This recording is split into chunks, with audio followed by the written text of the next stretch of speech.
So now I want to kind of talk, and I'm sure this video will be interrupted, as they all are, about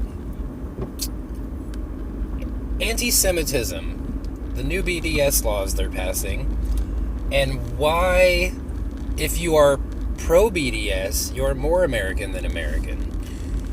You know, and I think most people know where I'm going with this because of how we were founded as a nation. We were not founded by a bunch of people who were out to take whatever they could get. And we were not founded by people who wanted to impose their lifestyles on others. In fact, it's the opposite. We were supposed to be a people who were self-sufficient, who minded our own business. And that is not what America's become. And in fact, they've formed this idea of patriotism as something that America has always been against. It's ridiculous. I would submit that as an American, I care more about the soul of the nation than I do the purse of it. We can go through hard times in this country, and we will learn from it. We will suffer, but we will become better people for it. But we are unwilling to make these sacrifices now at the sacrifice of others. You know, the constant plundering. And this is all redundant. We all know this, and either you are against it or you are for it. And there are a lot of people in America love murder, love war, love taking other people's shit. They're out there. A lot of them are in the military. That's not a slant against the military, because the military is really a reflection of society. It is made up of all parts. But that is not to say that these people that think this way are not drawn to the military, because it is an outlet for their lifestyle. To kill, to take, to have power, to control. These are things a lot of people love. This is why there is such an issue with police, because the police have created a perfect place for people who want to be the hero, and yet also created a perfect place for people who want to be the bully. And I think everyone knows where I'm going with this, because there are cops out there who become cops because they genuinely want to help their community and want to make a difference. And there are cops out there who become cops because they can get away with whatever they want. You know, it's all sides of the spectrum. So to generalize all police is stupid, and I am guilty of that, I'll admit. But again, it just serves to the larger issue of, you know, in America, what we see our freedom as. Okay, it's supposed to be our freedom is freedom from oppression, not to be free to oppress. And so I come to boycott, divestment, sanction of Israel. I've been a participant in BDS since its conception. It's been going on 10 years. And I'm not an anti-Semite. I don't even know my bloodline. I've wanted to do ancestry DNA, but, you know, that whole thing. But, like, you know, for all I know, I'm a friggin' Jewish. I might be 100% Jewish. I have no idea. I'm pretty sure I'm Irish, but whatever. But it's not a question of religion. Unless you're an evangelical Christian, in which I would submit these are evil people. Because they believe themselves Christians, yet they support Israel because they believe that, according to Ezekiel, the fake Jews will create the synagogue of Satan by retaking Israel, and they will appoint a Mashiach after the third temple is erected, which has happened. Most people don't realize this. They've decided to, look, we don't really need Al-Aqsa Mosque, we just need the Dome of the Rock, and we can build the temple in Jerusalem, we'll just move the Dome of the Rock over there. All we need is that pesky Al-Aqsa Mosque to be destroyed. Oh, wait a minute, the same day Notre Dame was burned down, so was Al-Aqsa Mosque. Gee whiz, that's funny.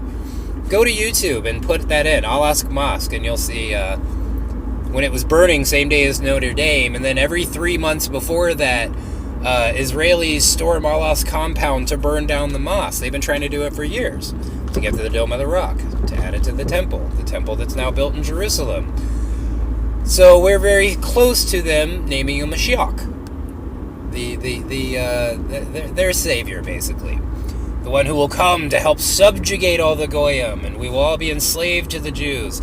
Why I don't believe in this, regardless of its factual basis, but, you know, is that most of the Israelis are going by the Talmud, which is a collection of rabbis. It's like, oh, I don't read the Bible. I'm more into like what the apostles thought, you know? Like, I mean, it's literally what it is. Because if you don't go by the Torah, you reject God for the word of man. And that's what the Talmud is. The Talmud is a collection of rabbis. It's the word of man. And in the Torah, you know, where you're ultra-Orthodox Jews, like, oh man, my homeboy, Rabbi Weiss out of Brooklyn, this guy, he'll learn you. You know, if you go by the Torah, then God, yes, he gave that land to the Jews, and then he took it away because of their idolatry. They started worshiping the golden calves and all that stuff. They turned away from God. So he said, I have taken your land from you and given it to another people. But, you know, that's inconvenient, so all you ever hear about is how we're the chosen people. Well, you were chosen, and then he basically unchose you. And it is in the Torah. And, you know, that's not to say that it doesn't align with the Mashiach. However, if you follow the Torah, then you know that, yes, the Jews are supposed to get the world and subjugate it, but the world will become subjugated willingly to the Jews because of their great example of how to live and how to be through their understanding of the Torah, because the Torah is the Jewish homeland, not Israel.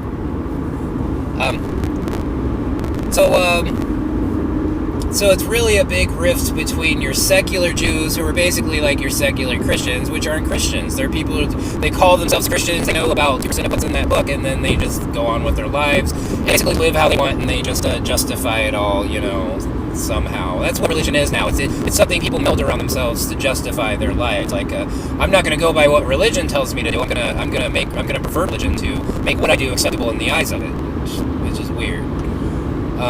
And it's something that almost everyone is doing. So you have that, you know, going on. And if you're an evangelical, then the thought is that we will support Israel and give all this money to help it happen, because when their Mashiach comes, it'll be the Antichrist. Evangelicals, you know, we're Christians, we believe that Mashiach is the Antichrist.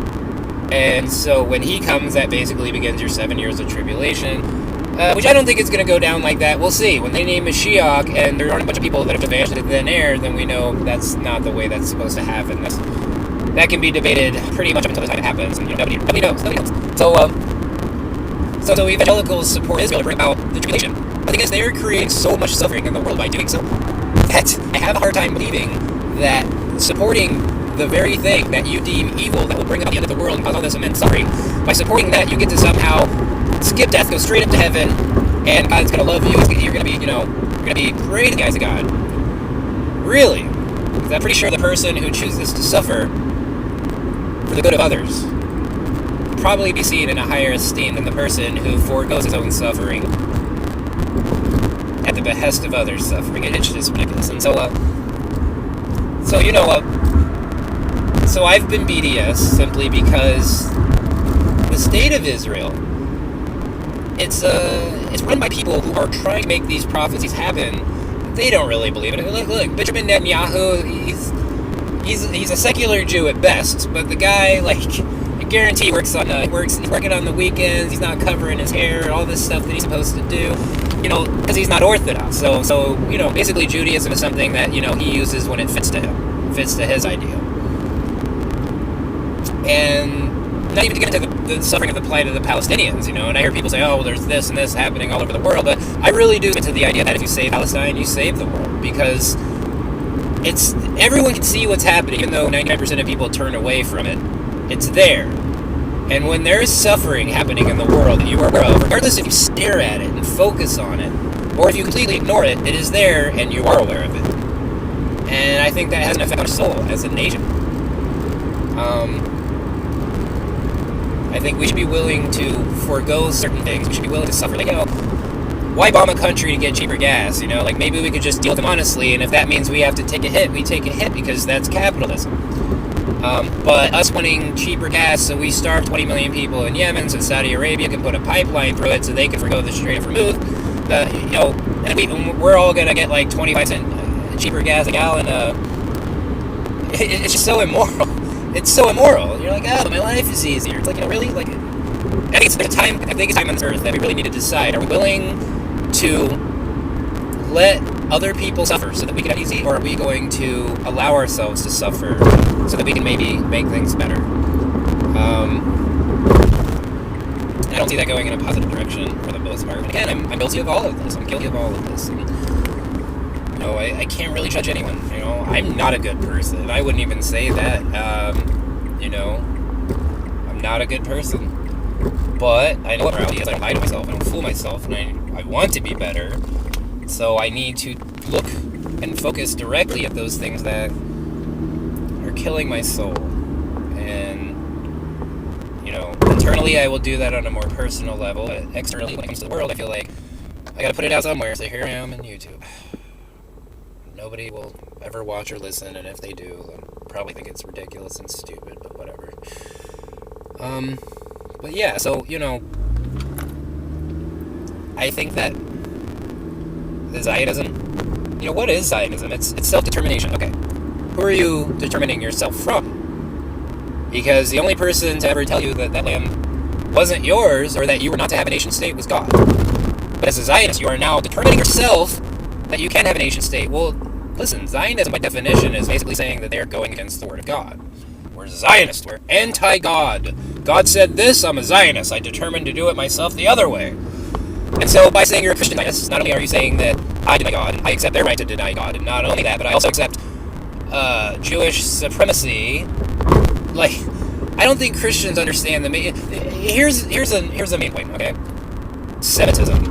What is a Semite?